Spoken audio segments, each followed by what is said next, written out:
Hola a todos, eh, bienvenidos nuevamente al canal Espacio Médico con el director académico David Espinosa Colonia.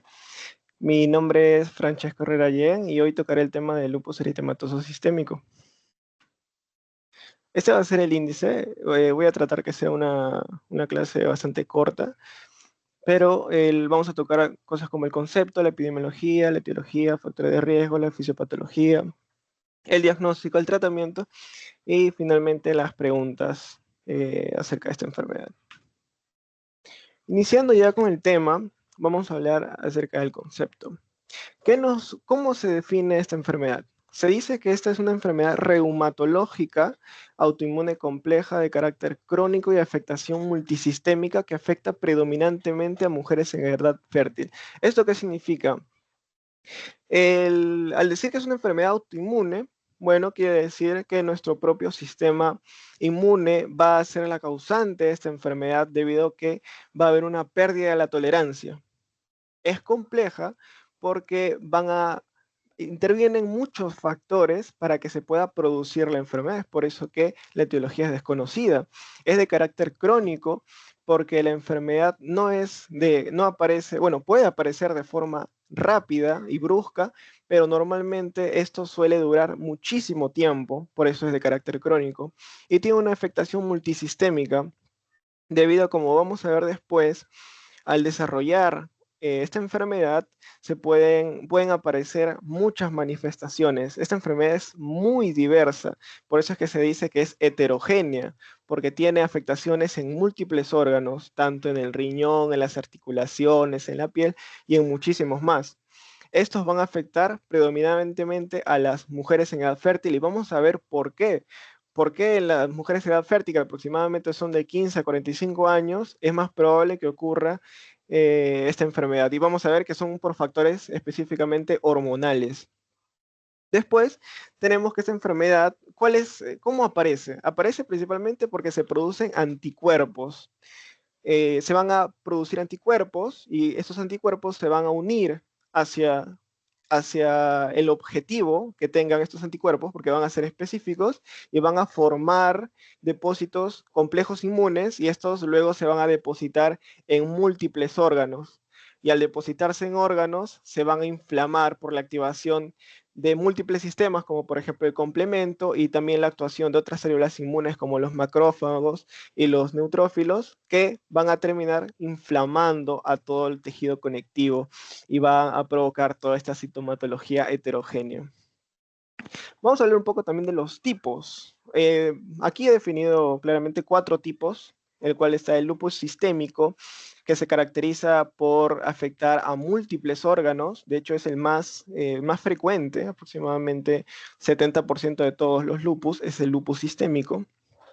Después tenemos el lupus cutáneo, que se caracteriza por fotosensibilidad, es decir, al exponerse a la luz ocurre una erupción cutánea, que es característica del lupus, llamado lupus cutáneo, que es aproximadamente 40% de todos los lupus. Después tenemos el lupus inducido por fármacos, cuando uno consume ciertos fármacos, que después voy a mencionar, como por ejemplo la hidralazina, tiene la posibilidad de desarrollar una forma de lupus también. Y esto se basa básicamente por las acciones que tiene el fármaco con nuestro sistema inmunológico, ¿no? Que causa la pérdida de la tolerancia. Pero se dice que al suspender el fármaco, el lupus desaparece, aunque hay veces que no lo hace, ¿no? Porque cada persona es distinta. También existe el lupus neonatal, el cual aparece en niños de los cuales su madre es seropositiva.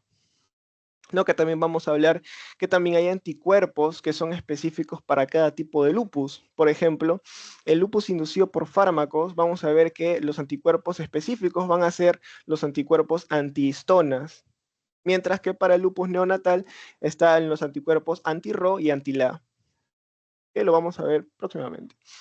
Y también están las manifestaciones heterogéneas, ¿no? Que como dije van a tener múltiples manifestaciones a lo largo de todos los órganos. Es por eso que esta enfermedad es bastante difícil de diagnosticar.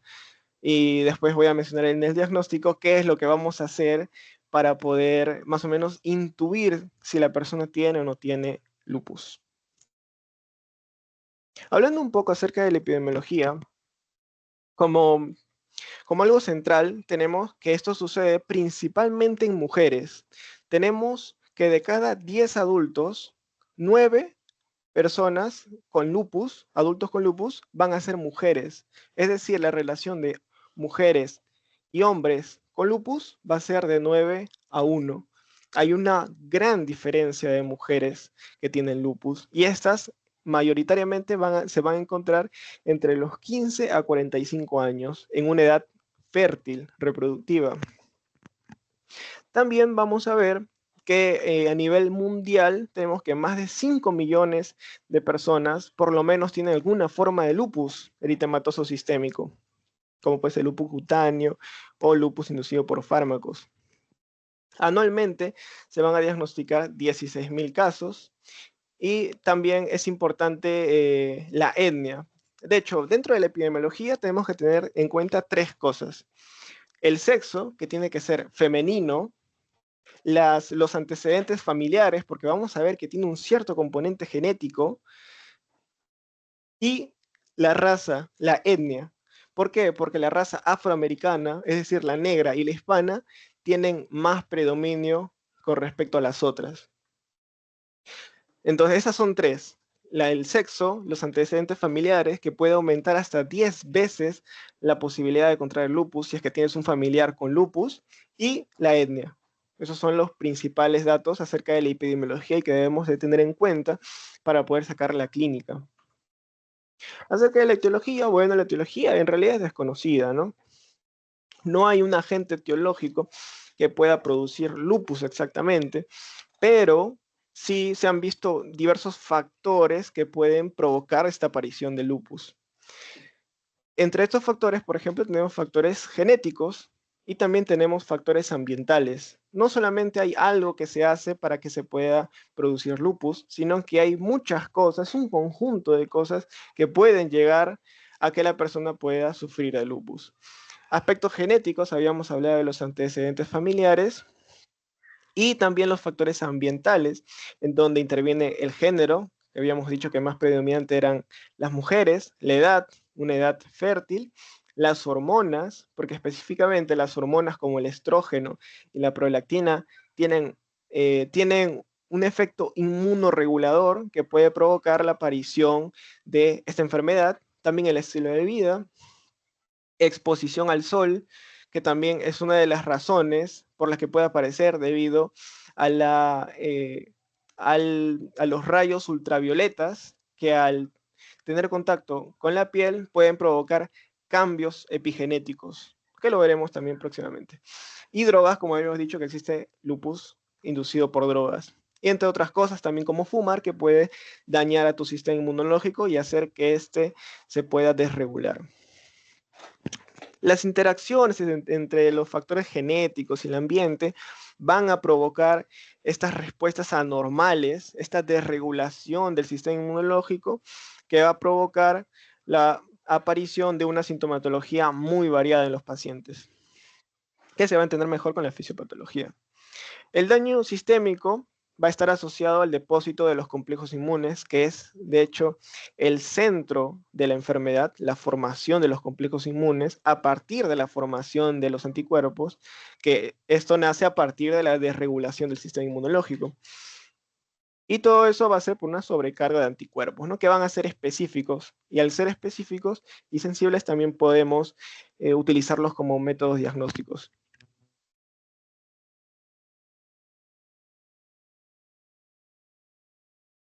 Acerca de los factores de riesgo. Bueno, acá tenemos los factores que habíamos hablado que pueden producir el lupus. Tenemos factores genéticos, factores hormonales y factores ambientales. Vamos a empezar por los genéticos, por el componente genético. Se dice que al tener alelos del HLA o antígeno leucocitario humano, que es importante para la presentación de antígeno y activación del sistema inmunológico, los alelos que son de riesgo para esta enfermedad son el HLA-DR2 y el HLA-DR3. Si una persona tiene estos alelos, tiene una pequeña posibilidad, una susceptibilidad más que los demás de tener esta enfermedad. También tenemos deficiencias congénitas, como por ejemplo deficiencias de fragmentos del complemento, como por ejemplo C1Q, C2, C4, especialmente la deficiencia congénita de C1Q está ligado independientemente en la formación o la aparición de lupus, debido a que este fragmento de complemento tiene la capacidad de limpiar a otros componentes del complemento y por lo tanto disminuye, o bueno, su ausencia haría que se acumulen más depósitos de complemento y por lo tanto ocurra toda la sintomatología que ya estás hablando. También pueden ocurrir cambios epigenéticos, que estos están más relacionados a, por ejemplo, factores ambientales como la luz ultravioleta, que pueden provocar tanto anomalías en la metilación del ADN, modificación de histonas y también la participación de los microRN no codificantes, que todos ellos van a alterar la expresión de los genes, que al alterar esta expresión van a expresar genes que te van a volver más susceptibles a tener lupus. Pero hay que tener en cuenta que el factor genético no es el principal factor que va a provocar la aparición de lupus. O sea, no es porque tengas el alelo HLA-DR2 y el HLA-DR3 vas a tener lupus, sino que solamente es una pequeña pizca para que puedas tenerlo, ¿no? Pero no es suficiente. Y eso se ha visto por diversos experimentos en gemelos homocigotos y dicigotos, que no ha tenido un porcentaje tan elevado como otras enfermedades que sí se catalogan como enfermedades genéticas. Esta no. Otros factores, como por ejemplo los factores hormonales, y son los principales, es la principal razón de por qué afecta más a las mujeres en edad fértil de 15 a 45 años. Es porque estas mujeres presentan mayor cantidad de estrógeno y también las mujeres que se encuentran embarazadas van a tener mayor cantidad de prolactina, ¿no? El estrógeno y la prolactina, pero principalmente el estrógeno, son considerados inmunoreguladores. Quiere decir que su presencia o su función regula el sistema inmunológico. Por ejemplo, el estrógeno puede estimular a muchas células del sistema inmune, como por ejemplo los timocitos, las células B, las células T, los macrófagos. También puede estimular a las citoquinas, estimular a moléculas de adhesión, entre otras cosas. Así como también un efecto muy importante es que puede también reducir la apoptosis de células B autorreactivas. ¿Qué quiere decir esto? Que de forma normal el cuerpo está regulando a las células inmunitarias, especialmente a los linfocitos. Si es que un linfocito se vuelve autorreactivo, es decir, tiene una gran reactividad contra antígenos propios, esto es regulado provocando la muerte de ese linfocito porque no está cumpliendo sus funciones ideales.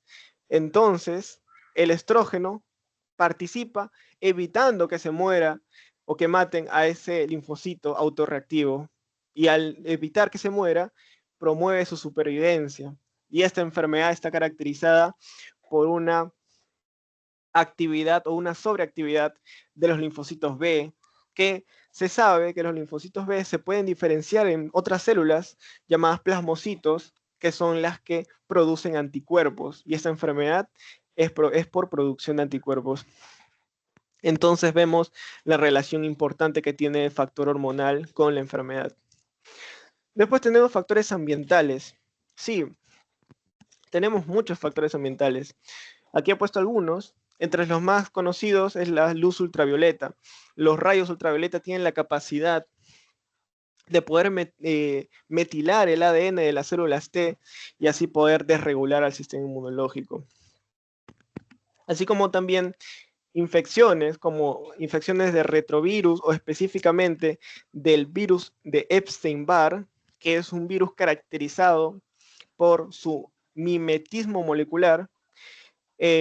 Este virus, al infectar, por ejemplo, una mujer en edad fértil, va a provocar que los anticuerpos no se dirijan directamente al virus, sino que por una confusión, por su propia similitud en sus componentes del virus con otros componentes del organismo, va a provocar que estos anticuerpos ya no se dirijan contra el virus que está infectando, sino se dirija contra otras estructuras del organismo, provocando también una producción de autoanticuerpos y después producción de complejos inmunes.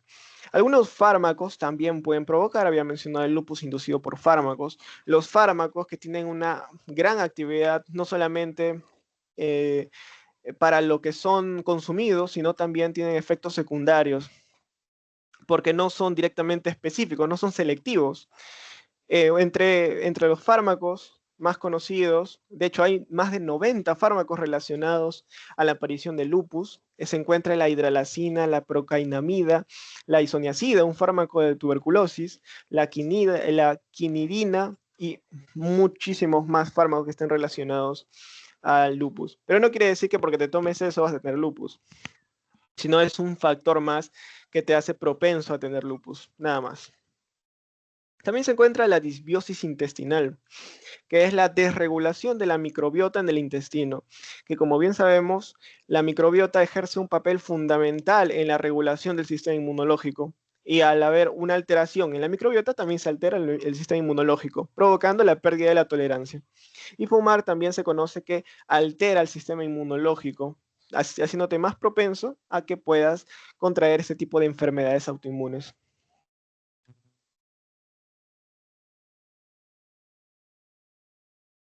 Ahora, hablando un poco más de la fisiopatología, en la izquierda tengo una imagen, de hecho, bastante completa acerca de lo que sucede en el lupus.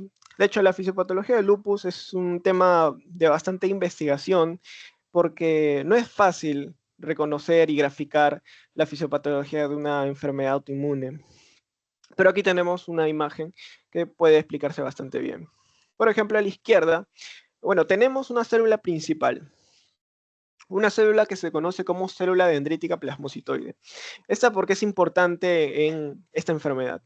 Porque esta es capaz de producir unas citoquinas conocidas como interferón de tipo 1, que incluye interferón alfa, interferón beta, interferón omega, entre otros tipos de interferones, que todos tienen que ver con interferón de tipo 1. Estimula a otras células dendríticas, las células dendríticas mieloides, que estas van a ser encargadas de presentar antígenos a las células inmunitarias, como por ejemplo a las células T, principalmente células T vírgenes que van a ocurrir en los ganglios linfáticos. Pero ¿qué sucede? Sucede que estas células, esto es normal, ¿no? Esto es necesario para la regulación del sistema inmunológico, pero cuando hay una desregulación del sistema inmunológico, estas células dendríticas no solamente presentan antígenos de un supuesto invasor del organismo, sino que presentan autoantígenos, o sea, presentan antígenos del mismo cuerpo, provocando que nuestro sistema inmunológico reaccione contra nosotros mismos. ¿Y cuál es la razón o por qué, cuál es más o menos cuál es la evidencia de por qué ocurre esta presentación de autoantígenos? Se dice en primer lugar que ocurren varias cosas en la fisiopatología del lupus. Una de ellas es que hay una desregulación entre las células apoptóticas, o sea, las células que mueren en general, con la eliminación de los restos de esas células que mueren. Es decir, una célula al morir puede dejar sus restos, como se puede ver acá, ¿no? Dejan sus restos. Pero estos restos que contienen compuestos de su citoplasma y compuestos nucleares son eliminados por otras células. Y en esta enfermedad, aquí hay una alteración, debido a que puede haber una mayor cantidad de muerte celular que supere a la limpieza que hace el organismo con todos estos compuestos que se liberan, dejando libre muchos compuestos nucleares y citoplasmáticos que esta prolongada exposición de antígenos, de autoantígenos, porque esa es una célula nuestra, va a provocar que nuestro sistema inmunológico presente autoantígenos para que el sistema inmunológico nos pueda atacar. También hay otras células, como los neutrófilos, que son capaces de realizar la netosis, que es un tipo de muerte celular en la que se liberan, se consideran como trampas extracelulares de neutrófilos, en donde se liberan bastante contenido del citoplasma de los neutrófilos, así como también enzimas que pueden dañar a agentes extraños. Pero esta netosis en esta enfermedad hay una mayor cantidad de netosis por parte de los neutrófilos. Y la netosis también tiene componentes nucleares y citoplasmáticos, así como también como los que liberan las células apoptóticas. Entonces, al realizar mayor cantidad de netosis, también aumenta la exposición a los componentes nucleares y componentes citoplasmáticos. Todo esto, como podemos ver las flechitas, llegan a las células dendríticas plasmocitoides, llegando a interactuar con receptores en su membrana o los receptores intracitoplasmáticos como los TLR9 y TLR7. Al estimular a estas células plasmocitoides, estas liberan el interferón de tipo 1 para estimular a las células dendríticas mieloides.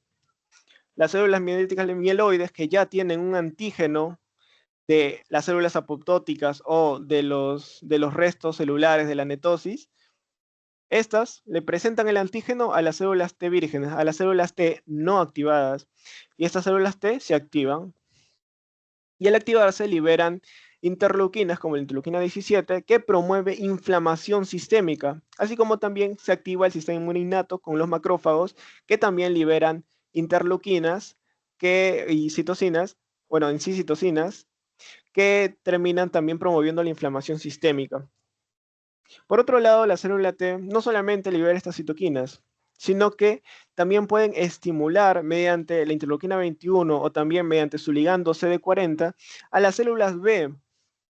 ¿Para qué? Para que al activarla, estimular la célula B, esta célula B se diferencie en una célula plasmática y esta célula plasmática tiene la capacidad de formar anticuerpos.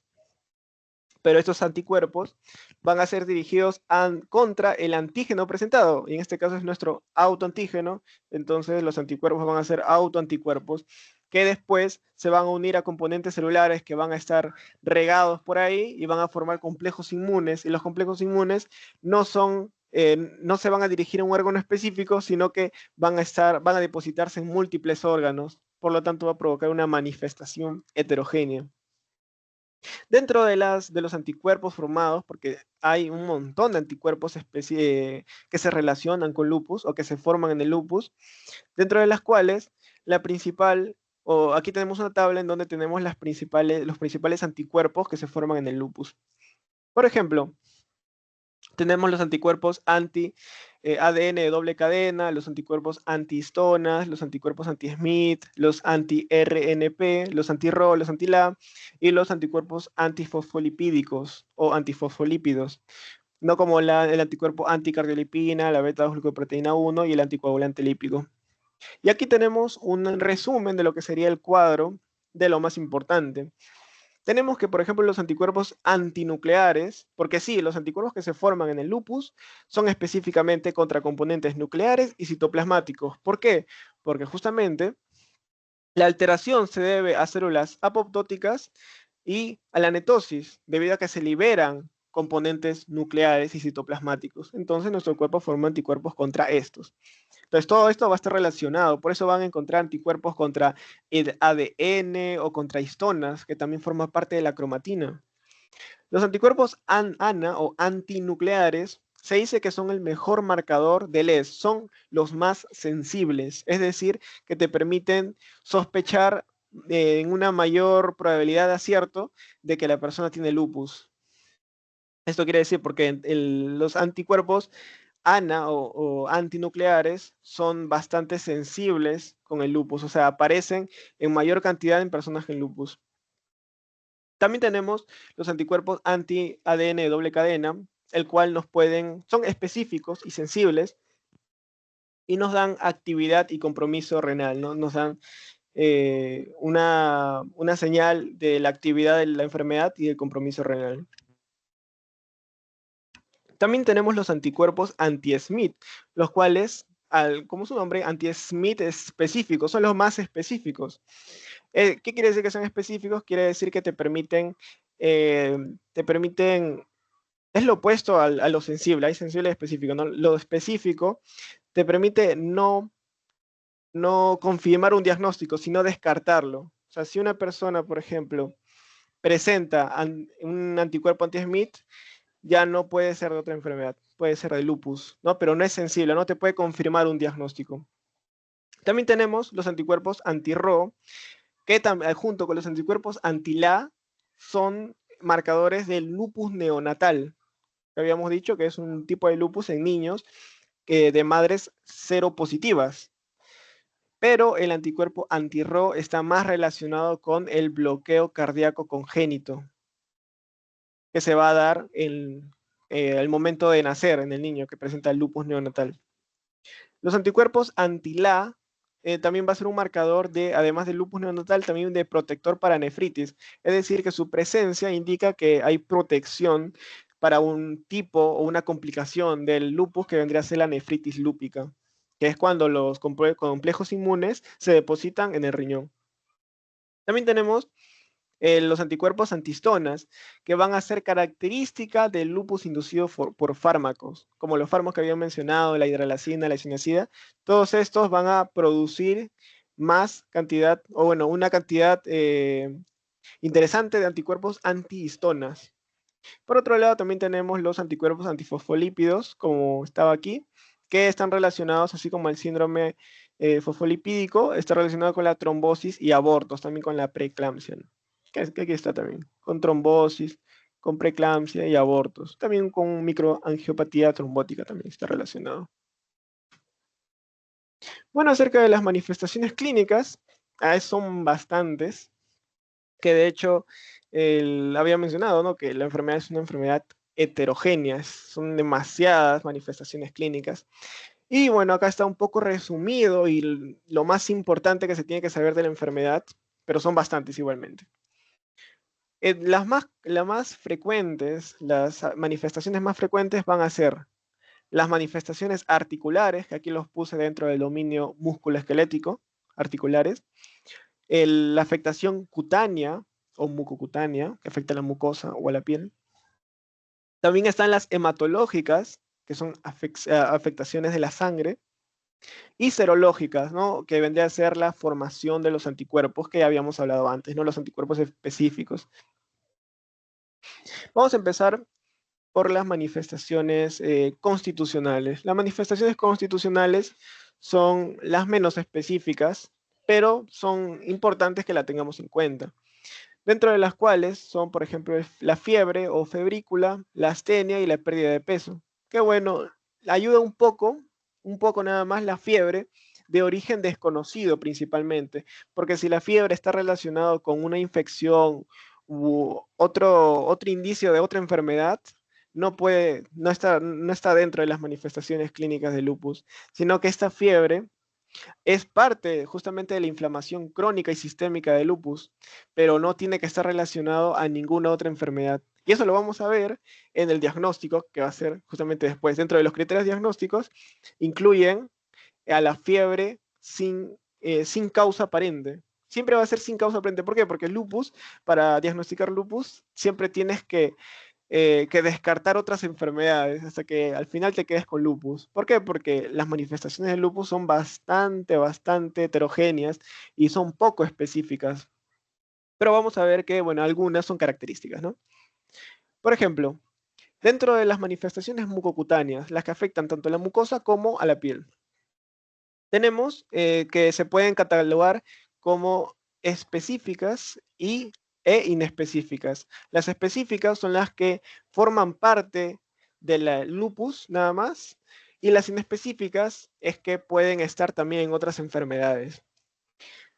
Dentro de las específicas se pueden dividir en tres, que también se suele preguntar. Es el lupus cutáneo agudo, el lupus cutáneo subagudo y el lupus cutáneo crónico. Esos tres tipos, agudo, subagudo y crónico. El agudo está relacionado con el rash malar.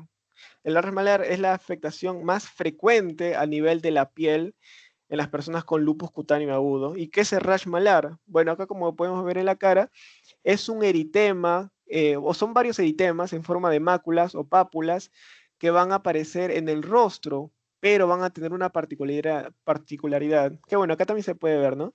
que respetan el surco nasogeniano y también la región orbitaria, la región del ojo, ¿no? Esa es la característica y le da una apariencia de alas de mariposa o también de marcas de lobo, porque de hecho lupus eritematoso sistémico, lupus viene del latín lobo, ¿no? Que justamente es por estas manchas o marcas que asemejan a un lobo. Así como también eritematoso tiene que ver con eritemas, que tiene que ver también con esta manifestación clínica y sistémica, porque afecta a muchos sistemas, ¿no? Es algo sistémico. Después tenemos al lupus cutáneo subagudo, el cual ya no se va a caracterizar por el rash malar, sino se caracteriza por lesiones maculopapulosas que son fotosensibles y son no cicatrizantes. ¿Qué significa que no sean cicatrizantes? Que no dejan cicatriz nada más.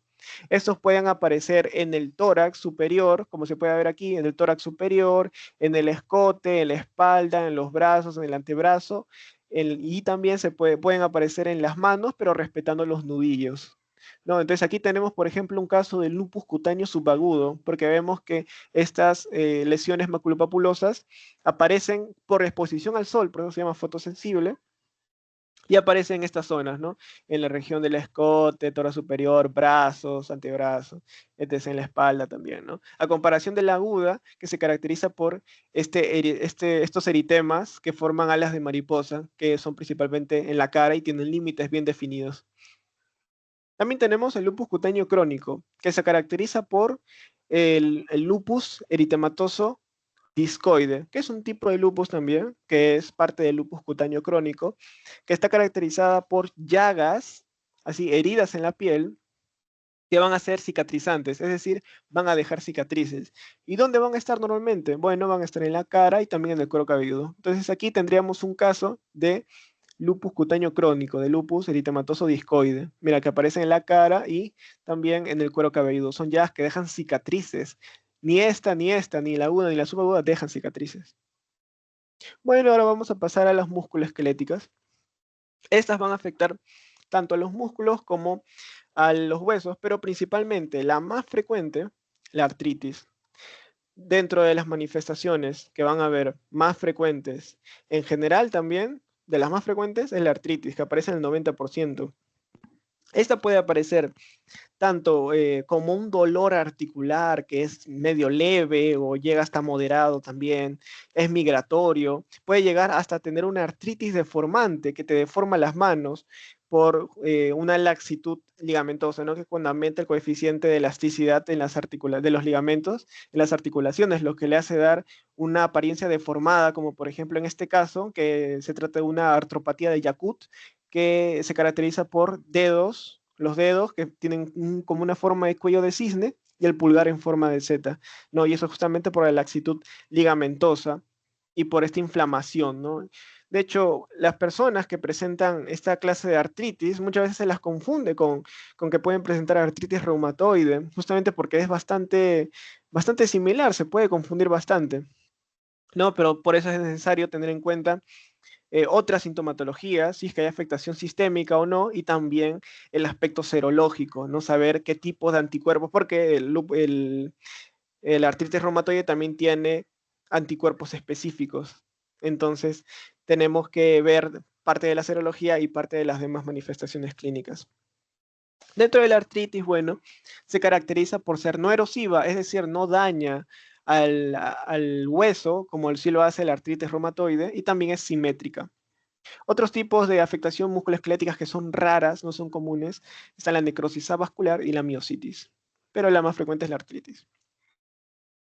Después tenemos las afectaciones renales, que de hecho aparecen en un rango de 40-70% de todas las manifestaciones, y si se llegan a formar los depósitos de complejos inmunes en el riñón, es una complicación bastante grave.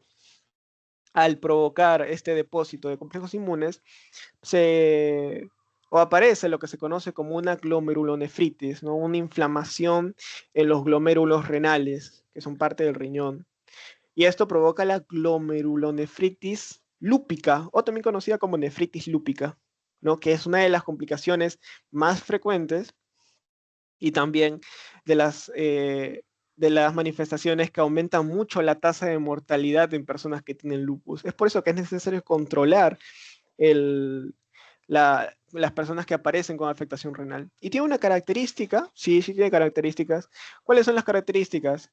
Si es que la persona tiene proteinuria. En el diagnóstico vamos a ver más o menos cómo es esto de la proteinuria, pero cuando se encuentra proteínas, especialmente más de 500 miligramos por día, o sea, por 24 horas, en, en la orina en un paciente, pues indica proteinuria que podría estar asociado al lupus también. Está relacionado también una característica de la microhematuria, encontrar sangre microscópica en la orina, que solamente se puede ver con pruebas diagnósticas, no se puede ver macroscópicamente. También una insuficiencia renal, que de hecho el 10 al 20% recién llegan a la falla renal. Se tiene que evitar eso. Y la hipertensión arterial, así como también se encuentran cilindros renales o granulares, ¿no? Que son pequeños, pequeñas sustancias que se encuentran en forma de cilindros que salen por la orina y se ven microscópicamente, ¿no? Entonces, características importantes: proteinuria, microhematuria, hipertensión arterial y cilindros renales. Son características de una nefritis lúpica. Pero bueno, para la nefritis lúpica, como es bastante común y bastante peligroso, bastante mortal, se han definido, se han clasificado dependiendo de las características histológicas y se han definido en 6 clases, dentro de las cuales la más frecuente es la nefritis lúpica de tipo 4, que después vamos a ver, porque después hay un cuadrito donde vamos a ver todos los tipos, pero la más frecuente es la tipo 4 y es la más biopsiada también. Pero las de peor pronóstico son la 3 y la 4, justamente. Siguiendo con las manifestaciones, acerca de las manifestaciones hematológicas, las que afectan a la sangre, tenemos que pueden afectar tanto a las 3 series, tanto la roja, la blanca y la amarilla. ¿Qué ocurre a nivel de los eritrocitos? Produce anemia. Puede producir anemia por 2 vías. Puede producir anemia por enfermedad crónica, porque el lupus es una enfermedad crónica, o también puede provocar una anemia hemolítica autoinmune, ¿no?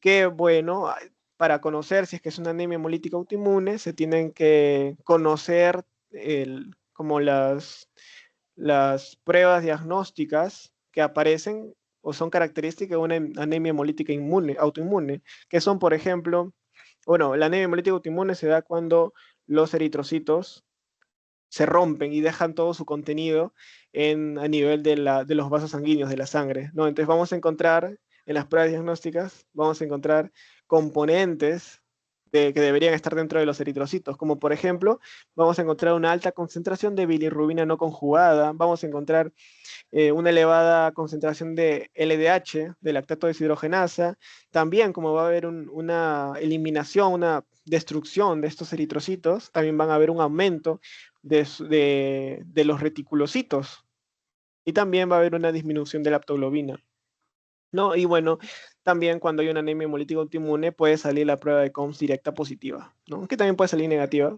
pero normalmente tiene que salir positiva. Lo más frecuente es que salga positiva. Acerca de la serie blanca, estaría la leucopenia, ¿no? La disminución de células inmunes de los glóbulos blancos, que en el lupus eritematoso sistémico más hay una linfopenia, o sea, una disminución en las cantidades de linfocitos principalmente, porque también se pueden formar anticuerpos antilinfocitos que atacan a los linfocitos, tanto B como T, ¿no? Y provocan linfopenia. Y también en el 50% pueden provocar trombocitopenia, ¿no? Afectan a los trombocitos, disminuyen la cantidad. Siguiendo con las manifestaciones, tenemos manifestaciones neuropsiquiátricas. Sí, los complejos inmunes pueden llegar y depositarse a nivel del sistema nervioso, puede afectar tanto el sistema nervioso central, el periférico, también como el autónomo. Dentro de las manifestaciones más comunes está, bueno, la disfunción cognitiva, la cefalea y los trastornos de ánimo, pero puede también tener manifestaciones graves, como por ejemplo la enfermedad vascular cerebral, que es la más común, de hecho. Después tenemos manifestaciones pleuropulmonares, que principalmente se va a caracterizar por 2 cosas, o hay 2 cosas comunes: que ocurra una inflamación de la pleura, conocida como pleuritis, que también puede llegar a provocar un derrame pleural que va a ser de carácter exudativo, es decir, por la misma inflamación de la pleura, provoca que haya un exudado y eso provoque el derrame pleural, que normalmente va a ser bilateral porque es sistémico. No es una infección que afecta a un lado nada más si es unilateral, sino que afecta a los dos lados, por eso es bilateral. Y normalmente el líquido que se encuentra en el derrame pleural suele ser poco nada más. También hay afectaciones cardiovasculares, claro, que afectan al corazón. ¿Cuál es la más frecuente? La más frecuente es la pericarditis. Esa es la manifestación clínica más frecuente de lupus a nivel cardiovascular. ¿Y por qué se caracteriza? Bueno, por una pericarditis normal, dolor precordial, puede tener, puede o no tener roce pericárdico y también puede llevar como complicación a un taponamiento cardíaco, ¿no? Puede comprimir al corazón y puede evitar que cumpla su función de bombeo. También podemos tener manifestaciones digestivas, en las cuales estas son las más inespecíficas, debido a que ya a diferencia, ¿no?, de las mucocutáneas que puedes más o menos ver, ¿no?, que tienen como alas de mariposa en la cara, las digestivas, que son dispepsia, náuseas, úlceras orales, no son tan específicas de lupus y hay un montón de diagnósticos diferenciales que puedes hacer a partir de aquí. Entonces son muy inespecíficas. Pero las úlceras orales suelen aparecer, sí, bastante con las manifestaciones clínicas en la región digestiva, que de hecho también aparecen en los criterios. Y por último, también hay una afectación oftalmológica al ojo, en donde la más común es la queratoconjuntivitis seca, o también llamada xeroftalmia, en donde va a haber una resequedad en la conjuntiva y va a provocar dolor ocular y también visión borrosa. Entonces, todas estas son manifestaciones clínicas que puede tener el lupus y me he enfocado en las cosas más frecuentes y en lo más específico, digamos, porque realmente hay muchísimas manifestaciones de esa enfermedad, ¿no? Es bastante heterogénea.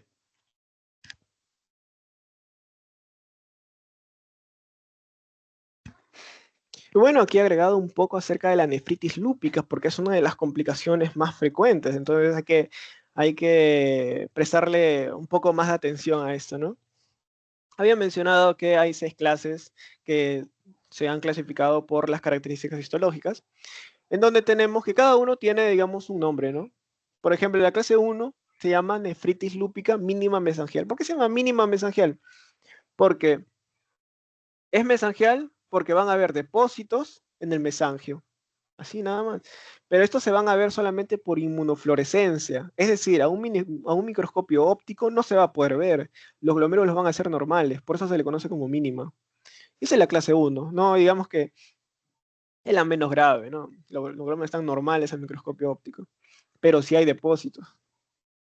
La clase 2 se conoce como nefritis lúpica mesangial proliferativa. Como dice su nombre, mesangial, los depósitos van a ser en el mesangio, pero se van a ver nuevamente por inmunofluorescencia. ¿Y por qué proliferativa? Porque las células del mesangio van a proliferar, provocando una hipercelularidad mesangial, es decir, van a haber mayor cantidad de lo que debería de células mesangiales, que se van a poder observar en el microscopio óptico.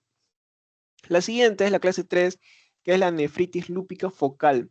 La nefritis lúpica focal quiere decir que no afecta a todos los glomérulos, sino solamente a algunos, ¿no? Y van a haber lesiones focales, o sea, algunos que van a llegar o van a afectar a menos del 50% de los glomérulos. Y los depósitos, bueno, van a ser subendoteliales. También tenemos la clase 4, que habíamos dicho que es la más biopsiada, la más frecuente, y también una de las más mortales, la de peor pronóstico, que sería la nefritis lúpica difusa. ¿Por qué se le conoce como difusa? Porque no se encuentra en una zona en específico del riñón, sino que se encuentra en diferentes zonas, que puede ser tanto segmentaria como global, puede afectar a más del 50% o 50% de todos los glomérulos, ¿no? Y también hay depósitos subendoteliales. Después tenemos la clase 5, que se conocía como la nefritis lúpica membranosa, en donde también van a haber depósitos inmunes subendoteliales. Y por último tenemos la clase 6, que es la nefritis lúpica con esclerosis, que como dice su nombre, hay esclerosis, ¿no? El 90 o más porcentaje de los glomérulos van a tener esclerosis global. Y bueno, esa serían toda la clasificación de clasificación histológica de las nefritis lúpicas.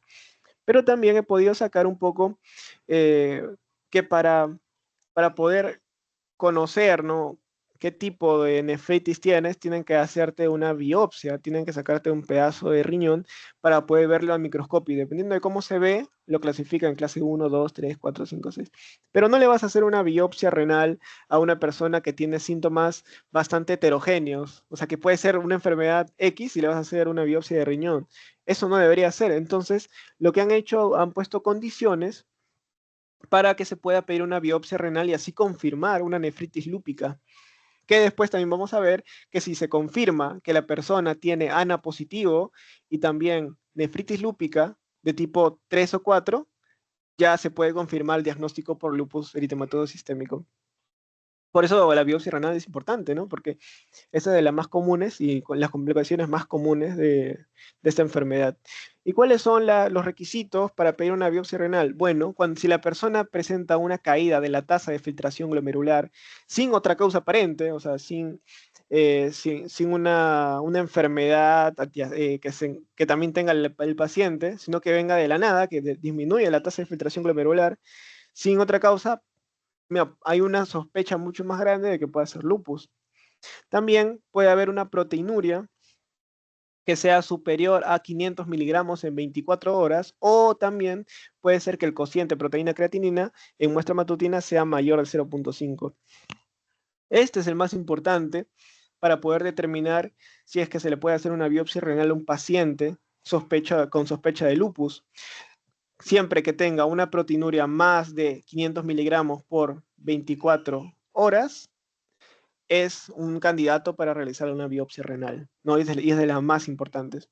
También tenemos que pueden haber sedimentos urinarios para pedir una biopsia, que habíamos dicho que también es característica de la nefritis lúpica, ¿no? De la manifestación renal, debido a que pueden haber sedimentos como microhematuria, pueden haber leucocitos también en la orina, así como también puede haber cilindruria, que es la presencia de cilindros renales en la orina, que también había comentado, ¿no?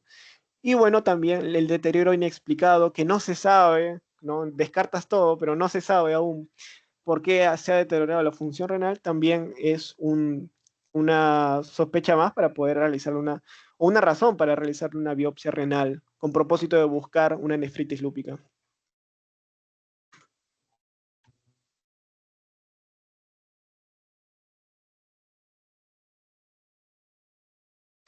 Bueno, acerca del diagnóstico, habíamos mencionado que el lupus eritematoso sistémico no es fácil de diagnosticar. Es bastante difícil por sus manifestaciones clínicas y que sus anticuerpos, que no siempre tampoco están, no siempre están. Así que a lo largo de los años y a lo largo de la historia se han realizado y aprobado muchos criterios que le dan al médico una facilidad, un cuadro de referencia para poder homogenizar a los pacientes y poder detectar o sospechar con mayor razón si una persona tiene lupus o no, ¿no? Y aquí nacen los criterios para el lupus eritematoso sistémico.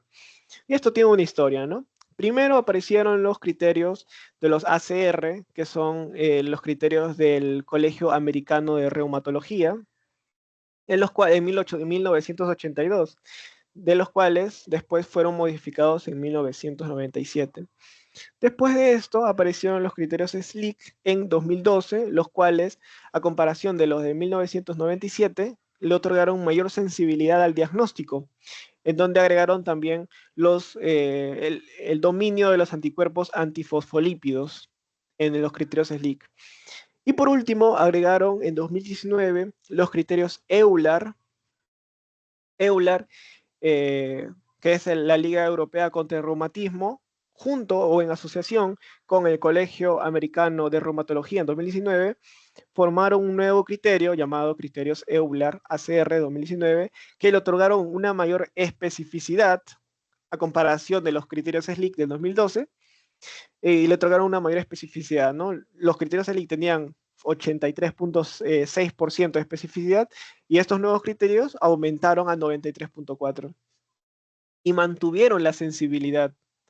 Entonces, estos criterios ahora son los más usados, pero igualmente siguen siendo usados los criterios del 2012 y también los del 97, en los cuales para que una persona pueda ser o pueda ser sospechosa de lupus, tiene que cumplir con mayor o igual que 4 criterios, ¿no? Que aquí sería de 11 y aquí de 17. Pero tiene que salir más o igual de 4 criterios, que también algunos médicos y algunos hospitales también lo siguen usando. Pero lo que se recomienda ahora son estos criterios 2019. En estos criterios, que bueno, acá tenemos un cuadro que está bien dividido, tenemos al lado izquierdo las manifestaciones clínicas, tenemos 7 dominios clínicos y 3 dominios inmunológicos. Y aquí tenemos como los requisitos. En primer lugar, tenemos que los criterios de clasificación no son criterios de diagnóstico, y justamente es lo que acabo de decir. Estos criterios no se usan para diagnosticar, sino se usan como referencia, como sospecha de un paciente con lupus. No se usa como diagnóstico. Ahora, algo también que agregaron en estos criterios 2019 es de que para poder utilizar estos criterios es necesario cumplir un requisito indispensable. Este requisito es este de aquí. La persona debe tener los anticuerpos antinucleares mayores o igual que 1/80, que estos van a estar determinados por una inmunofluorescencia por células HEP2 o también pueden ser equivalentes, ¿no? Pero tienen que ser ANA positivos. Eso es lo que nos quiere decir, ANA positivos, que tiene que ser mayor o igual que 1/80. Si es que esta persona no tiene ANA positivo, no se le aplica estos criterios EULAR ACR. Pero hay una excepción también, y es que entre el 2 al 3% de pacientes con lupus salen negativos a ANA, pero tienen lupus. Estos criterios sí, no son diagnósticos, sino sirven solamente de clasificación y de referencia.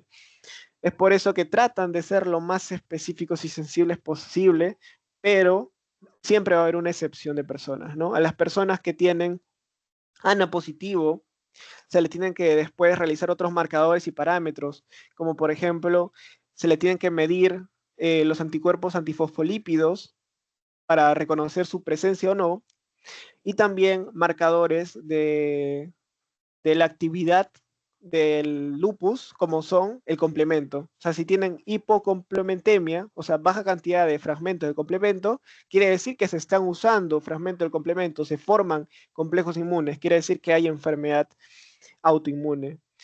Y junto con los anticuerpos antifosfolípidos, más también la hipocomplementemia, y después utilizar los otros criterios, que tienen que ser mayor o igual de 4 criterios de estos, se puede diagnosticar o, bueno, sospechar a una persona con lupus a pesar de que tenga ANA negativo, ¿no? Que, bueno, que salga negativo puede tener múltiples razones, ¿no? Pero por las razones que sea, no quiere decir que sea un método diagnóstico, sino que solamente es una referencia.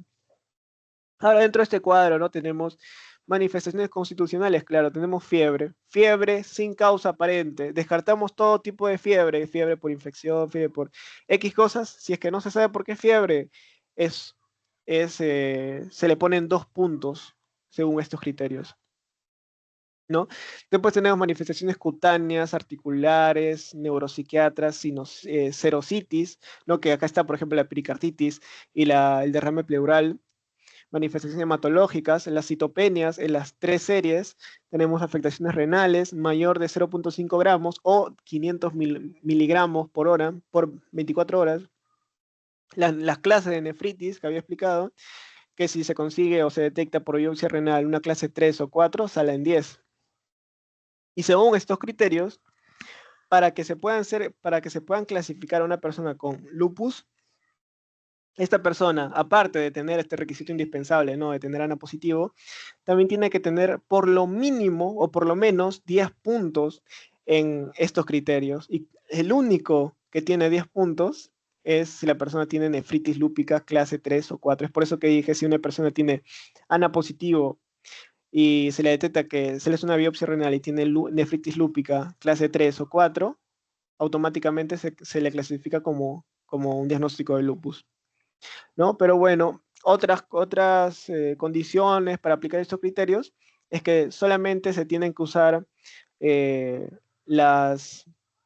solo se puede usar uno nada más. No es que, por ejemplo, si la persona tiene delirios, se le pone 2 y luego tiene psicosis, se le pone 3, se suma, tiene 5. No, no funciona así, sino que se utilizan solamente el mayor valor. Por ejemplo, si la persona tiene úlceras orales y tiene lupus cutáneo agudo, solamente se le va a contar el de mayor valor, que es lupus cutáneo agudo, y se le va a contar 6 nada más. O sea, solamente se le coloca o se le clasifica un criterio por dominio, nada más, uno por dominio. Tiene delirios, no tiene psicosis y convulsiones, solamente se le pone 2 de delirio nada más, así como estos, ¿no? Así que no se pueden repetir, solamente se coloca un puntaje dependiendo por cada dominio nada más. Y bueno, cada manifestación, la causa más probable tiene que ser lupus. No tiene que ser, no puede haber sospecha de otra enfermedad que puede estar causando, por ejemplo, el derrame pleural, sino que tiene que ser todo descartado y si sospechas de lupus, ya recién colocas el puntaje, porque tiene que haber una sospecha inicial de lupus, pero para que haya una sospecha de lupus, tienes que descartar todo lo demás. Y bueno, la clasificación por lo menos requiere un dominio clínico, ¿no? Como por ejemplo las manifestaciones clínicas que habíamos visto. Por otro lado, tenemos los dominios inmunológicos, como los anticuerpos antifosfolípidos, el complemento, ¿no? Si encuentras el C3 o el C4, que es un fragmento de complemento, si están bajos por separado o conjuntamente, también te suma un puntaje, ¿no? Los anticuerpos también altamente específicos, como los anticuerpos anti-Smith o anti-ADN de doble cadena, también te dan puntajes, ¿no? Porque has dicho que los anti-Smith eran específicos, ¿no? Y también los ADN de doble cadena también son específicos, pero los más específicos son los Smith.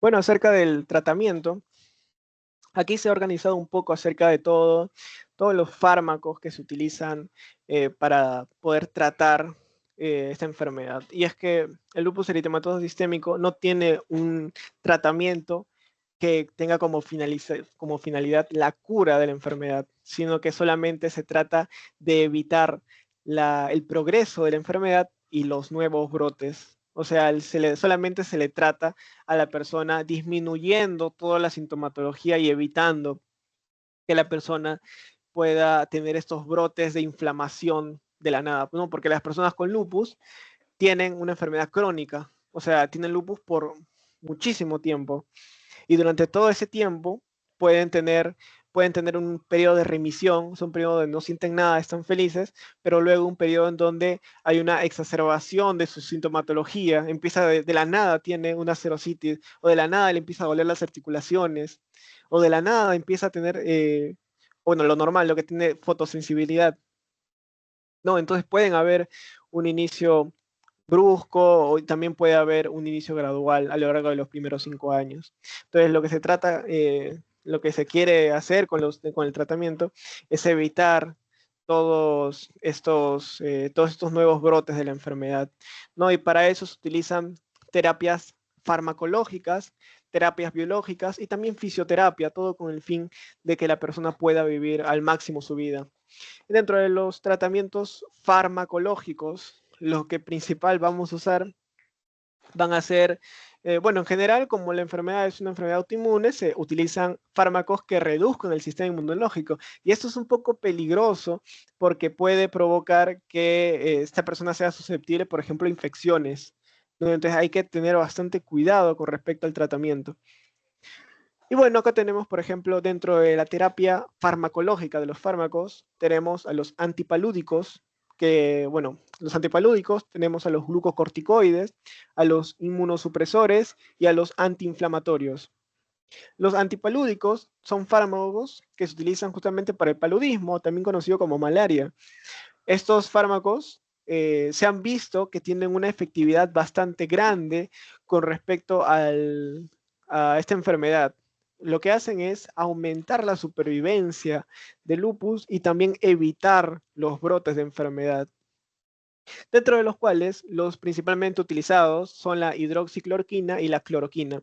De hecho, el más utilizado es la hidroxicloroquina. Estos dos fármacos tienen, bueno, tienen bastantes formas de poder aliviar los síntomas de lupus eritematoso sistémico.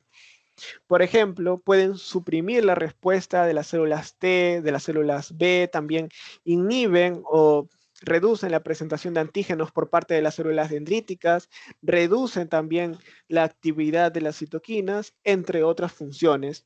¿Cuáles los efectos secundarios? Es de que si se llega a superar las dosis recomendadas, pueden ocurrir retinopatías, o sea, pueden afectar a la retina y provocar retinopatías que también tienen un carácter irreversible. El que se utiliza en mayor medida es la hidroxicloroquina. La cloroquina no se usa tanto, pero también es una alternativa como antipalúdico. Pero la hidroxicloroquina es un fármaco, de hecho, de primera línea para el lupus eritematoso sistémico. Y después vamos a ver cuáles son las recomendaciones de 2023 para el tratamiento y manejo de lupus. Y es que a toda persona con lupus, ya sea que con un lupus de clasificación leve, moderado o grave, se utiliza hidroxicloroquina para todos y se utiliza principalmente con una dosis de 5 miligramos por kilogramo por día. Si se supera estas dosis, hay una mayor toxicidad para el cuerpo. Y bueno, para la cloroquina se considera una dosis de 250 miligramos por día. Pero la hidroxicloroquina es bastante importante para el tratamiento. De hecho, es el primer fármaco que se le tiene que dar. Después se encuentran los glucocorticoides. Estos van a actuar de diversas formas a nivel del sistema inmunológico, reduciendo la actividad de estos, dentro de los cuales el que más se recomienda es la prednisona. La prednisona, que se utiliza en una dosis no mayor de 7.5 miligramos por día. Con los glucocorticoides hay que tener bastante cuidado, debido a que si se mantienen dosis altas por un tiempo prolongado, pueden ocurrir muchísimos efectos secundarios bastante no deseados, como por ejemplo la osteoporosis, hipertensión arterial, obesidad, hiperglucemia, entre otras cosas. Es por eso que no se debería utilizar los glucocorticoides de forma prolongada y mucho menos en altas dosis. Por eso tiene que ser menos, a lo mucho 7.5 miligramos por día. Y de hecho, eso tiene que ir reduciendo de manera prolongada y sostenida, debido a que no se puede mantener una dosis de 7.5 por mucho tiempo, sino que tiene que ir bajando. También se le puede colocar metilprednisolona en pulsos de forma intravenosa a una persona dependiendo qué tipo de lupus tenga. Principalmente si tiene un lupus de tipo grave, se lo coloca a estos pulsos, ¿no? Que tienen mayor efectividad. Acerca de los inmunosupresores, bueno, estos van a ser utilizados principalmente para reemplazar a los glucocorticoides. ¿Por qué? Porque inicialmente se le pueden dar glucocorticoides, pero después se le dan inmunosupresores para poder digamos, suspender el uso de glucocorticoides y evitar los efectos secundarios. Dentro de los inmunosupresores más conocidos y más usados está la ciclofosfamida, que es el CYC, la azatioprina, el AZA, también el metotrexato, MTX, y el micofenolato de mofetilo, el MMF. Todos estos tienen una acción, como dice su nombre, inmunosupresora, es decir, suprime al sistema inmunológico. Por ejemplo, ¿qué es lo que hace la ciclofosfamida? La ciclofosfamida es caracterizada, es un alquilante que evita que se puedan separar las hebras del ADN, es decir, evita la replicación del ADN. Y esto provoca la destrucción de células inmunes, como por ejemplo los linfocitos T.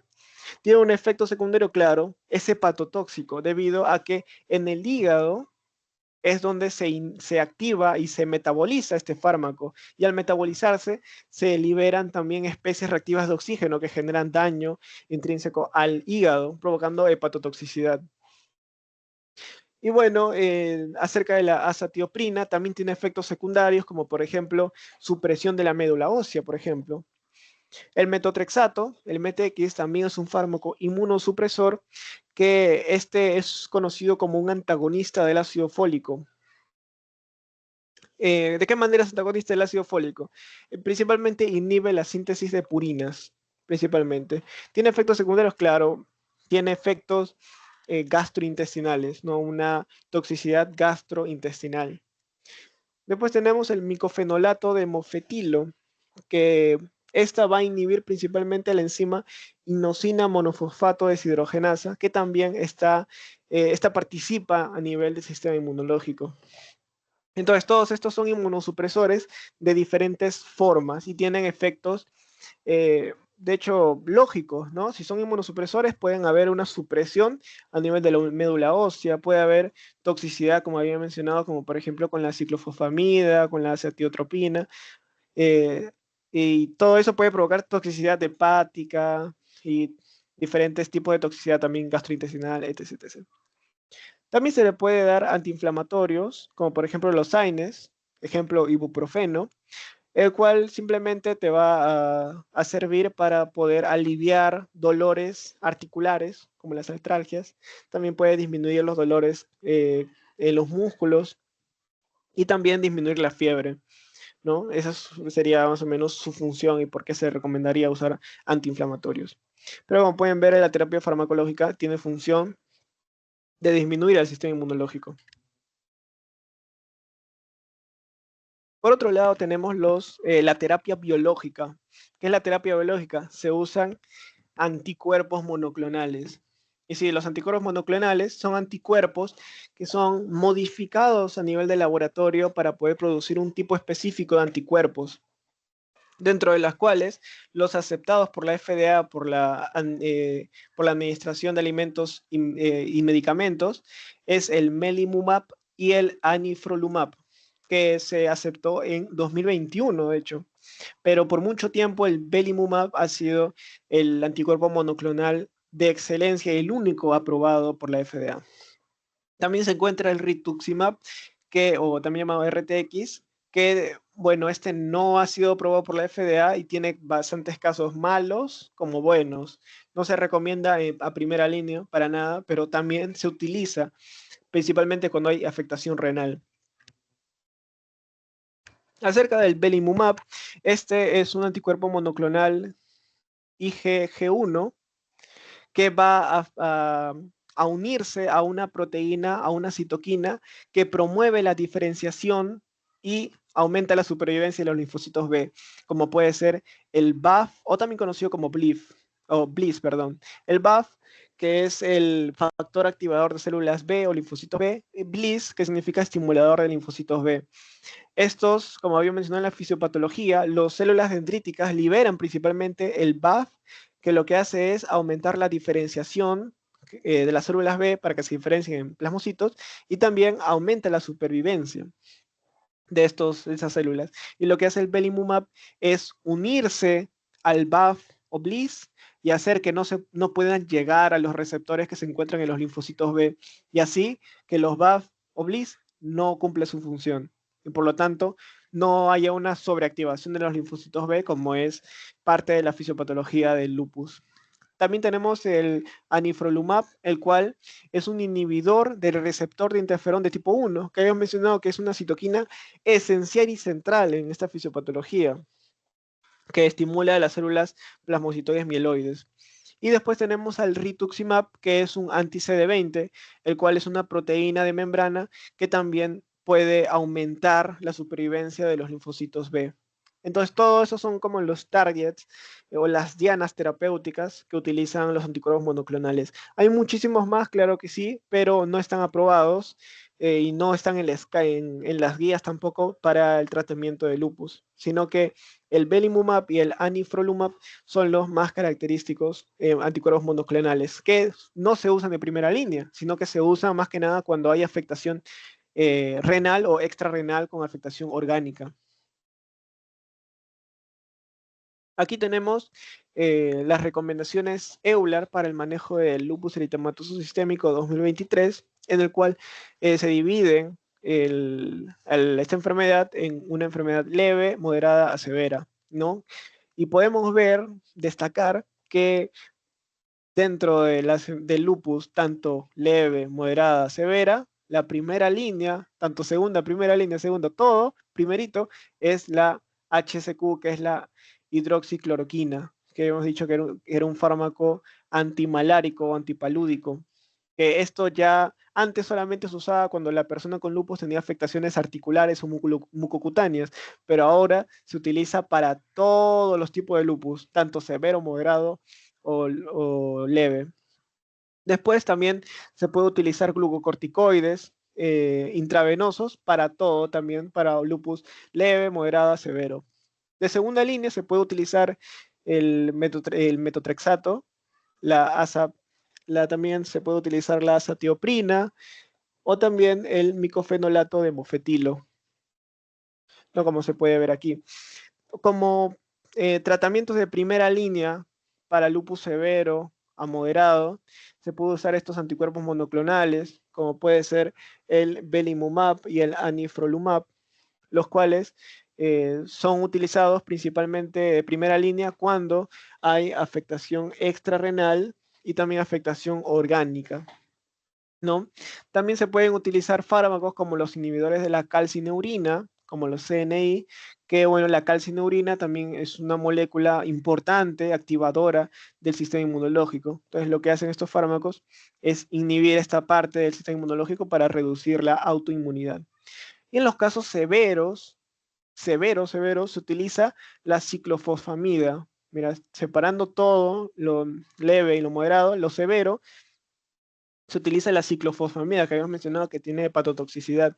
Y también se puede llegar a utilizar el RTX, que es el rituximab, que habíamos mencionado que es un anticuerpo monoclonal no aprobado por la FDA, que puede tener cosas buenas o casos buenos como casos malos, pero se utiliza cuando el lupus es severo. Y claro, después de este tratamiento, también se le dan recomendaciones generales a las personas que tienen lupus, como por ejemplo, especialmente protegerse de la exposición al sol, usar protectores solares, realizar ejercicio, no fumar, tomar una dieta balanceada, vacunarse para poder evitar infecciones que puedan provocar mayores complicaciones para el lupus, entre otras cosas como mantener el peso, un peso normal, ¿no? Y bueno, eso sería todo con respecto al temario de lupus. Ahora vamos a empezar con las preguntas que tengo preparadas para la enfermedad, ¿no? Por ejemplo, la primera pregunta nos dice, paciente femenina de 25 años de edad, mira, vemos femenina, es una mujer, es factor de riesgo de lupus. 25 años, se encuentra dentro de los 15 a 45 años, que son las edades en edad fértil, y por lo tanto es un factor de riesgo más para el lupus. Tiene eritema facial, úlceras orales, fiebre, dolor pleurítico en hemitórax derecho, artritis en muñecas y metacarpofalángicas, cambios de color en las manos consistente en palidez, cianosis, hiperemia en respuesta al frío ambiental, velocidad de sedimentación globular elevada, factor reumatoide negativo, ¿no? Bueno, esto principalmente se ha hecho con el motivo de identificar si es artritis reumatoide, y nos preguntan por el diagnóstico más probable. Bueno, al ver que es una paciente femenina, tiene la edad, tiene una complicación o manifestación mucocutánea, que sería el rash malar, tiene afectaciones digestivas, que la más característica, a pesar que todas, la mayoría sea inespecífica, las más características son las úlceras orales, presenta fiebre, que no nos han dicho, pero puede ser sin causa aparente, y también dolor pleurítico, indicando también una serositis y artritis, ¿no? Que habíamos dicho que se encuentra en el 90% de todas las personas con lupus y que al poder eh, descartar artritis reumatoide solamente nos queda tener lupus eritematoso sistémico o generalizado, ¿no? Entonces, como dice aquí, los datos de artritis, una participación mucocutánea por el eritema facial y también la serositis por el dolor pleurítico que es causado por un derrame pleural, nos indican un posible diagnóstico de lupus eritematoso sistémico. Siguiente caso, mujer de 25 años de edad con poliartralgias, quiere decir que son dolores articulares en diversas articulaciones, que de hecho es característica también del lupus, porque el lupus se caracteriza por afectar a las articulaciones, pero a cualquier articulación. Y eso es algo que también lo diferencia de otras enfermedades, que afecta a cualquier articulación. Pero también puede tener una aparición o manifestación parecida a la artritis reumatoide también. Presenta úlceras orales, eritema malar, mira, vemos complicaciones digestivas, complicaciones cutáneas, Derrame pleural, probablemente si le hacemos una toracocentesis vamos a encontrar que es un líquido exudativo, entonces vamos a poder comprobar que se trata de una inflamación. Vemos que presenta leucopenia, trombocitopenia, anemia. Mira, tenemos las tres citopenias, características también de las manifestaciones hematológicas. Tenemos proteinuria, ya dándonos a entender que hay una afectación renal y los anticuerpos antinucleares, que son los más sensibles, son positivos. Creo que todo nos da a entender que el diagnóstico más probable de estos va a ser el lupus eritematoso sistémico. Una paciente de 20 años presenta malestar general, no es inespecífico, caída del cabello, tenemos alopecia, que es, de hecho, ya relacionando con el lupus, es una manifestación mucocutánea inespecífica. Quiere decir que puede ser tanto de lupus como no, así que tampoco es determinante. Tiene lesiones faciales eritematosas, ¿ok? Tiene una manifestación mucocutánea. Al examen físico se aprecia eritema en los pómulos y dorso de la nariz, ¿no? Haciendo referencia al rash malar, esos eritemas en forma de máculas o pápulas que aparecen justamente en los pómulos y en el dorso de la nariz, respetando el surco nasogeniano y la región orbitaria, es lo que nos hace referencia. También presenta úlceras a nivel del paladar duro y mejillas, ¿no? Que bueno, son manifestaciones digestivas, manifestaciones digestivas. ¿Cuál es el más probable? Bueno, ya tenemos bastantes criterios, de hecho. Un criterio sería el mucocutáneo, tenemos un criterio digestivo y el malestar general, caída de cabello. Tenemos que el diagnóstico probable sería lupus.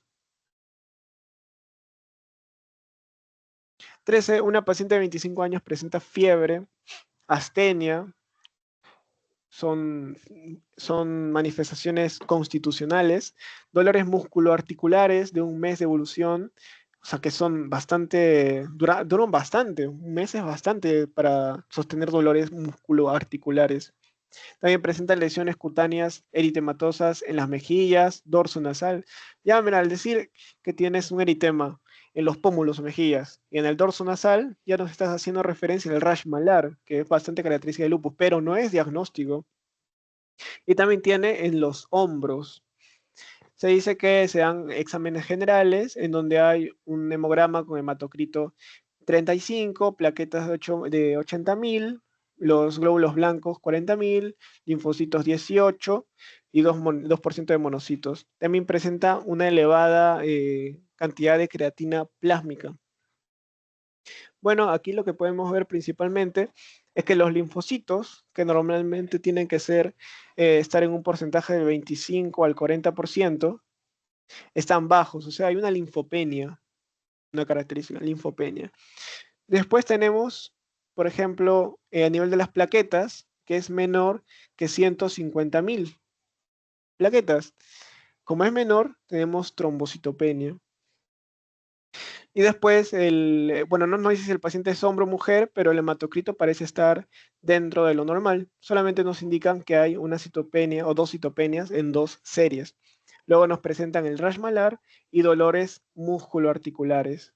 Bueno, todo esto, tanto los dolores musculoarticulares, la fiebre que seguramente no tiene causa común, aparece de la nada, el, la afectación musculoarticular, la afectación mucocutánea y la afectación hematológica nos dan a entender que, bueno, el diagnóstico probable sería lupus eritematoso sistémico. De los siguientes criterios diagnósticos, ¿cuál no es considerado en LES? Bueno, ahora por ejemplo, nos ponen convulsiones, sedimento telescopado, anemia megaloblástica, ANA positivo, artritis no erosiva. De todos estos, convulsiones sí se encuentra en las manifestaciones neuropsiquiátricas, junto con los delirios y la psicosis. El sedimento telescopado, que se caracteriza por los cilindros renales, que habíamos dicho que es característica también de la nefritis lúpica, también es característica, es un criterio diagnóstico. La anemia megaloblástica, realmente no, para el lupus, la anemia puede ser por enfermedad crónica o puede ser, que es de hecho parte de los criterios, por es anemia hemolítica autoinmune. Pero la megaloblástica no forma parte de esto. Así que bueno, por el momento esta es nuestra respuesta. ANA positivo, claro que sí. Artritis no erosiva, claro que sí también, que es lo que se diferencia con la artritis reumatoide. La respuesta sería la C, con anemia megaloblástica. Entre los siguientes anticuerpos, ¿cuál es el más específico para el diagnóstico del LES? Mira, cuando dicen lupus, anticuerpo más específico es el SMIT. Vamos a buscar el SMIT. No hay SMIT, entonces tenemos que ir al siguiente, que es el más específico. El siguiente más específico sería el anticuerpo anti-ADN de doble cadena. Porque no está el SMIT, ¿no? Ese es el más específico, tendría que ser este de doble cadena. El ANA es el más sensible, Histona es para lupus inducido por fármacos, el RO tiene que ver con lupus neonatal y bloqueo cardíaco también, y esto tampoco forma parte, ¿no? El más relacionado sería los anticuerpos anti-ADN de doble cadena. Paciente mujer de 22 años, desde hace 5 meses presenta eritema malar, mira, 5 meses, algo crónico. Mujer, tenemos algo más, 22 años, edad fértil, tiene un eritema malar que respeta surcos nasogenianos, rash malar, úlceras en el paladar duro, manifestaciones digestivas, también presenta un edema progresivo. El edema también puede ser característica de una implicación renal, orinas espumosas también. Dice que hay un incremento de la temperatura, probablemente no tiene causa, entonces sin causa, no tiene causa, entonces probablemente sea lupus, ¿no? Y dice respecto a la enfermedad que se sospecha es falso que, bueno, ya, la enfermedad que podemos sospechar es lupus, pero ahora vamos a decir que es falso con respecto a la enfermedad. ¿Puede debutar con un síndrome febril de causa desconocida? Claro que sí, habíamos dicho, también forma parte de los criterios. Síndrome febril, causa desconocida. Los anticuerpos anti-SMIT son muy específicos, pero poco sensibles al diagnóstico. Es verdad, los anticuerpos anti-SMIT son específicos, ¿no? La nefritis lúpica clase 5 se corresponde con una glomerulonefritis focal. No, claro que no. Vamos a regresar en el cuadro que estamos aquí, porque la nefritis lúpica focal es la número 3, no la número 5. La número 5 es la membranosa. Por lo tanto, podemos decir que la 5 no es la focal, no es focal, es la membranosa. Por lo tanto, esta es la respuesta, es la falsa. Pero vamos a seguir leyendo. La existencia de serositis, ¿no? Como pericarditis, derrame pleural, ¿forma parte de los criterios de clasificación? Claro que sí. 90% de los casos hay en mujeres, claro que sí. La respuesta es la C. Señale cuál de las siguientes afirmaciones es incorrecta respecto a los anticuerpos que pueden encontrarse en lupus. ¿Qué me piden? Incorrecto. Los anticuerpos antinucleares aparecen en el 90-98% de los pacientes. Claro, es bastante sensible. Los ANA son caracterizados por ser sensibles, por lo tanto se encuentran en una mayor cantidad, mayor porcentaje en los pacientes. Los anticuerpos anti-SMIT son específicos de la enfermedad, solo aparecen en el 30% de los casos. Claro, son SMIT específicos, es verdad. Las antiestonas son más frecuentes en el lupus inducido por drogas, claro. He mencionado que el lupus inducido por droga provocaba los anticuerpos antihistonas. Los anti-RO SSA se relacionan con la presencia de bloqueo cardíaco congénito con los hijos de madres afectadas o seropositivas. Sí, el RO y la A están relacionados con lupus neonatal. El RO relacionado con bloqueo cardíaco congénito. Es verdad. Y la E, existe incremento del complemento C3 con actividad de incremento, pero cuando hay actividad de la enfermedad se forman complejos inmunes y al formarse complejos inmunes hay un desgaste del complemento. No tiene sentido que haya un incremento, así que esta es la falsa, la E. Siguiente, mujer de 33 años, presenta lesiones dérmicas, afectación mucocutánea. En el rostro afecta por exposición al sol, es fotosensible, dolor reticular migratorio, tiene sinovitis, convulsiones, tiene alteraciones neuropsiquiátricas. Es antecedente de 2 abortos, probablemente por anticuerpos antifosfolípidos que provoquen los abortos, ¿no? Que habían mencionado que también están relacionados con la trombosis y la preeclampsia. En laboratorio hay anemia, plaquetopenia o trombocitopenia. 2 series, hay afectación hematológica. Los anticuerpos antinucleares salen positivos, altamente sensible para el lupus. En la radiografía de tórax es un derrame pleural leve, poco líquido, bilateral en las dos cavidades pleurales y probablemente sea exudativo. Entonces, ¿cuál es el diagnóstico? Todos nos van a entender que es lupus eritematoso sistémico. Paciente mujer de 20 años de edad, mujer, posible paciente de lupus, 20 años, también edad de lupus. Tiene enfermedad de 6 meses, algo crónico, tiene artritis, tiene sinovitis, tiene edema, tiene características de afectación renal, tiene orina espumosa, también afectación renal, tiene un eritema malar, afectación mucocutánea. Vemos los exámenes de laboratorio, tiene proteínas, proteinuria, entonces podemos ver también que al tener proteínas en la orina, tiene proteinuria, entonces también hay afectación renal. Cilindros granulosos también podemos ver la sedimentación en la orina. Radiografía de tórax, hay derrame pleural, serositis, y luego el diagnóstico es síndrome nefrítico por vasculitis, no.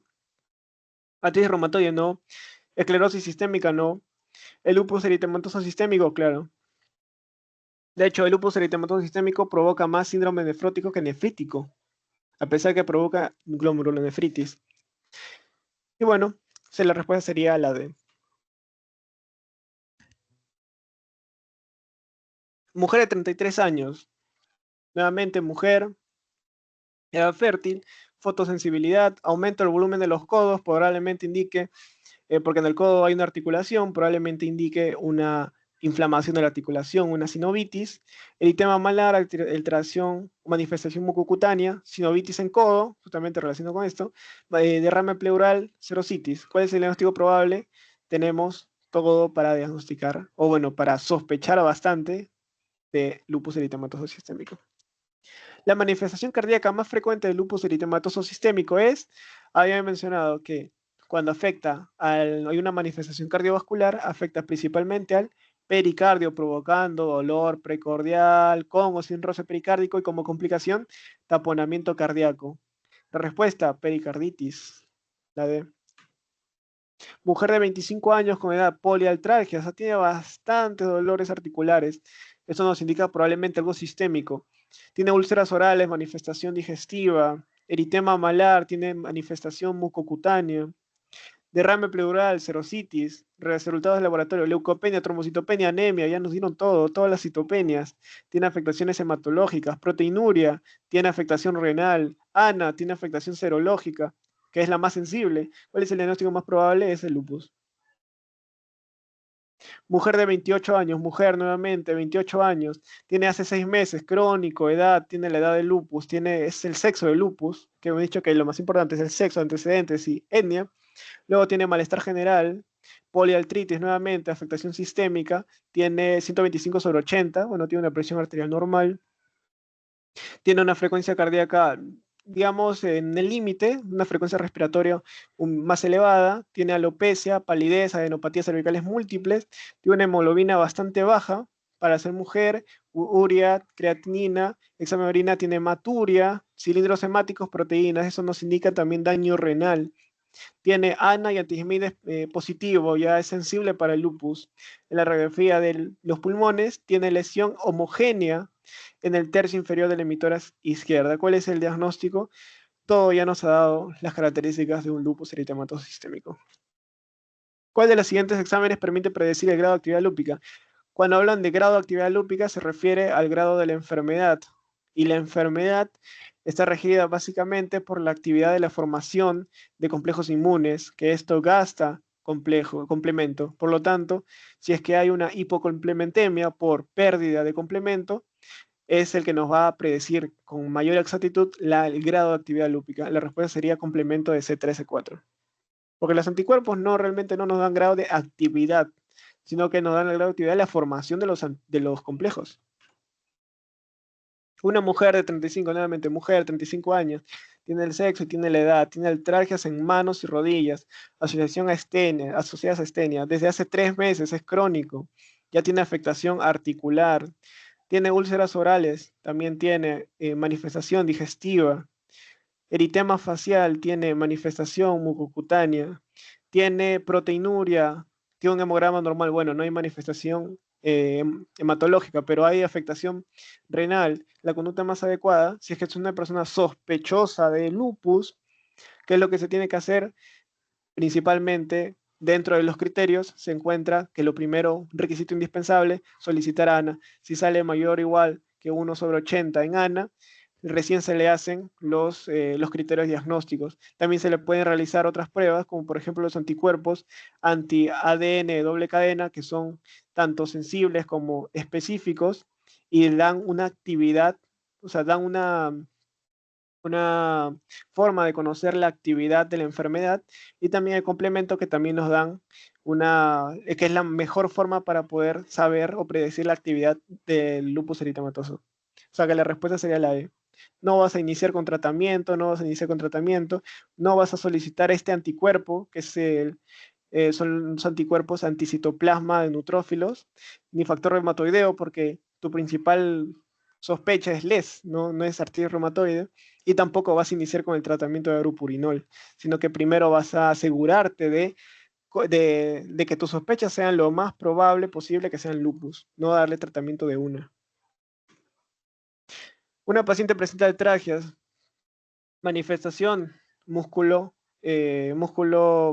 esquelética, febrícula ocasional, hemograma, tiene 35 hematocrito, el BCM está normal, el HCM es normal, blancos, tiene 8.900. Lo normal sería que sea mayor de 4.500, y al ser menor de 4.500 estamos hablando de una leucopenia. Los linfocitos, bueno, están dentro del rango, pero casi al límite de ser bajos. Luego están los neutrófilos, monocitos, plaquetas. ¿Es más probable? Bueno, nos muestran dolores articulares, una febrícula ocasional que no tiene explicación probablemente, que habíamos dicho que forma parte de las manifestaciones constitucionales, la fiebre o febrícula, astenia. Tiene un hemograma que afecta principalmente a los linfocitos. Nuestro diagnóstico más probable es lupus eritematoso sistémico, aunque igualmente no es que sea definido, ¿no? Solamente es lo más probable. Una mujer de 19 años, mujer 19, astenia, artralgia, fiebre ocasional, probablemente sin causa, tiene artritis de manos, le hacen exámenes generales y tiene un hemograma, plaquetas, tiene trombocitopenia, menos de 150.000, tiene glóbulos blancos, bueno, bien, monocitos, neutrófilos, monocitos, los linfocitos están bajos, debería ser de 25 a 40%, están bajos, por ejemplo, lo que nos indica una linfopenia, a pesar que los glóbulos blancos estén dentro del rango, nos indica linfopenia, y por lo tanto, nuestro diagnóstico más probable es lupus eritematoso sistémico. Que nos dice, ¿qué anticuerpo es más sensible para el diagnóstico de lupus? Lo más sensible, habíamos mencionado, que corresponde a los anticuerpos antinucleares, o también conocidos como anti-ANA, que la respuesta sería la D. Los anti-HME, recordemos que son los específicos. Una paciente de 24 años, mujer de 24 años, presenta astenia, artralgia, fiebre ocasional, trae hemograma, linfopenia, proteinuria, afectación renal, afectación hematológica, afectación constitucional, afectación articular, sinovitis, y tiene factores de riesgo para un lupus. Entonces, el diagnóstico más probable es lupus. La respuesta sería la E. Una paciente, nuevamente mujer, 20 años, fiebre, astenia, artralgia, hematuria, dice que tiene artritis de manos, no tiene otras alteraciones, se puede confundir con artritis reumatoide. Presenta elevación de la creatinina, significando afectación renal, y tiene hematuria dismórfica.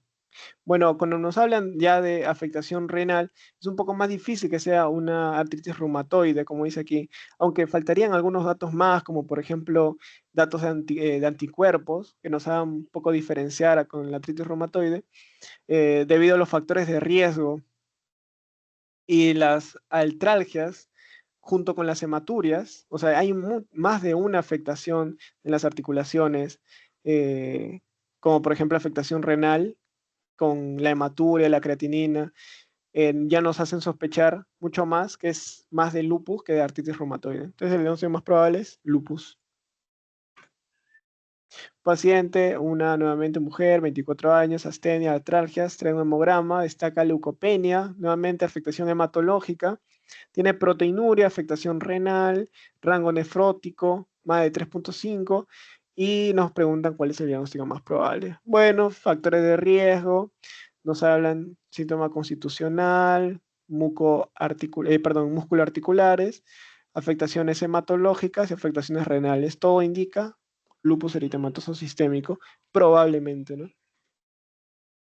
Una paciente, nuevamente mujer de 25 años, de 26 años, tiene astenia, artritis de manos, febrícula ocasional, baja de peso, que también es una característica constitucional del lupus, presenta úlceras orales, manifestación digestiva, tiene frotes pericárdicos, mira, indicando posiblemente una pericarditis, tiene anopatías cervicales. ¿Cuál es el diagnóstico más probable? Bueno, por la artritis, por los factores de riesgo, por las manifestaciones digestivas, y por la pericarditis podemos sospechar que gracias a todos estos síntomas que aparecieron y están al mismo tiempo, podemos sospechar de una afectación autoinmune crónica sistémica. Por lo tanto, la respuesta sería lupus eritematoso sistémico, la E. Señale cuál es la respuesta incorrecta respecto a los anticuerpos.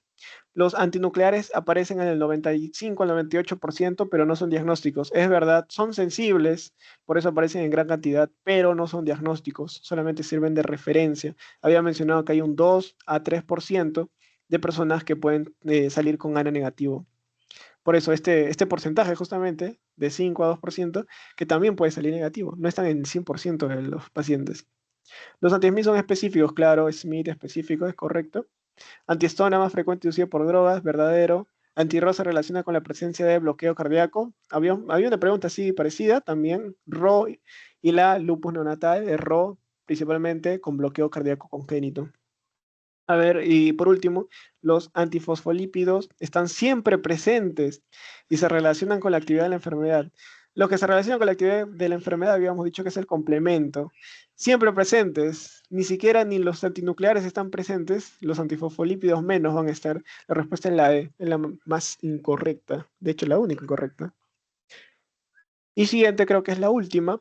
Enferma, mujer de 32 años, se encuentra dentro del rango, fértil, acude a consulta y refiere que hace 20 días después de una exposición solar le aparece en la zona, mira acá vemos fotosensibilidad ante una exposición solar, le aparece en la zona externa, en los hombros, brazos, región escapular, mira, en la región de la espalda,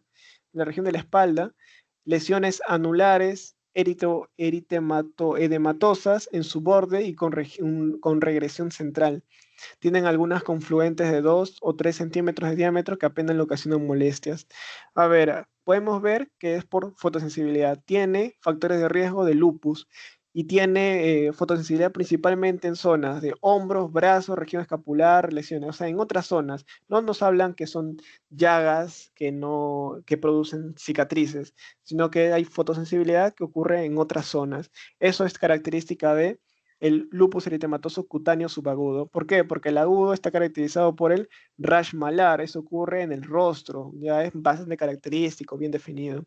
Y el crónico está caracterizado por llagas que se encuentran a nivel del rostro y también del cuero cabelludo. Del cuero cabelludo.